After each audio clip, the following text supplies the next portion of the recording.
और जालौर से खबर आ रही है जहां नहर में बच्चियों के शव मिले हैं। नर्मदा नहर में 2 बच्चियों के शव तैरते हुए मिले हैं। दोनों बच्चियों के शव आपस में रस्सी से बंधे हुए थे। सांचौर पुलिस जांच में जुट गई है। डेडवा सरहद पर नर्मदा नहर की ये घटना है।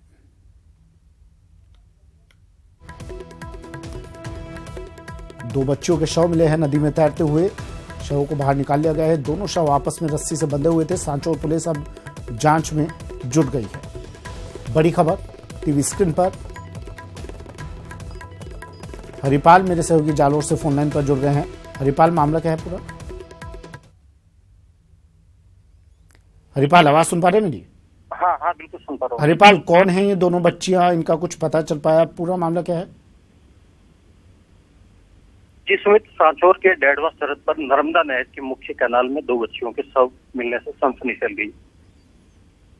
कल शाम से ही बच्चियां दोनों घर से गायब थी और ये करीबन सांचौर पुलिस को परिजनों ने सूचना दी तो पुलिस इनको ढूंढ रही थी लगातार। लेकिन जैसे ही ग्रामीणों ने सूचना दी कि जो डेडवा के पास जो नर्मदा नहर की मुख्य कैनाल है वहाँ रस्सी से बंधी हुई 2 बच्चियां के लाश तैर रही है, सूचना पर ग्रामीणों ने और पुलिस ने अपने सहयोग से दोनों ही शवों को बाहर निकाले हैं। फिलहाल परिजन कुछ भी बताने की स्थिति नहीं है, लेकिन पुलिस पूरे मामले की जांच में जुटी हुई है और दोनों ही जो मृतका हैं वो मामा और बुआ की दोनों सगी बहनें हैं। इनकी उम्र हरिपाल पता चल पाया कुछ? कितनी बड़ी हैं बच्चियां? उम्र क्या होगी इनकी?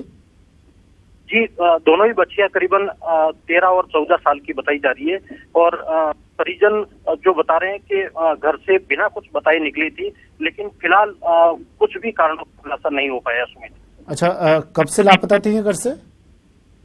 जी सुमित, ये कल शाम से ही दोनों बच्चियां घर से। तो किसी तरह का मामला दर्ज करवाया पुलिस में परिजनों ने? पुलिस को नहीं, उन्होंने पुलिस को सूचना दी थी और नहर के अंदर इस आधार पर ढूंढा जा रहा था क्योंकि नहर के बाहर दोनों ही बच्चियों की स्लीपर पड़ी हुई थी। इसी के अंदाजे से पुलिस और ग्रामीण लगातार। शुक्रिया हरिपाल तमाम जानकारी के लिए। हरिपाल मेरे सहयोगी जालौर से हमारे साथ फोन लाइन पर जुड़े बता रहे थे नर्मदा नहर में 2 बच्चियों के शव तैरते हुए मिले। इन बच्चियों की उम्र 13-14 साल बताई जा रही है। अब पुलिस मामले की जांच में जुट गई। और बड़ी खबर आ रही है दौसा से, जहां एक पुलिस की जीप अनियंत्रित होकर पलट गई। हादसे में 5 पुलिसकर्मी घायल हुए हैं। लालसोट थाना इलाके के शिवसिंहपुरा गांव की घटना है। आवारा जानवर सामने आने की वजह से जीप पलट गई। ये तस्वीरें भी आपको दिखा रहे हैं। 5 पुलिसकर्मी इस हादसे में घायल हुए हैं।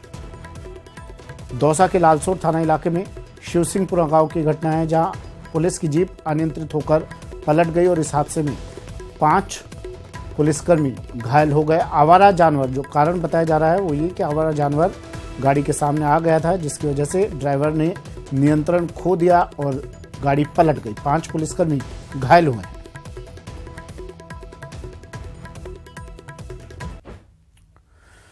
दिल्ली से खबर आ रही है, जहां बेस हॉस्पिटल पहुंच गए हैं विंग कमांडर अभिनंदन। अभिनंदन का यहां पर मेडिकल चेकअप होगा। दिल्ली के आर्मी अस्पताल में डीब्रीफिंग भी होगी।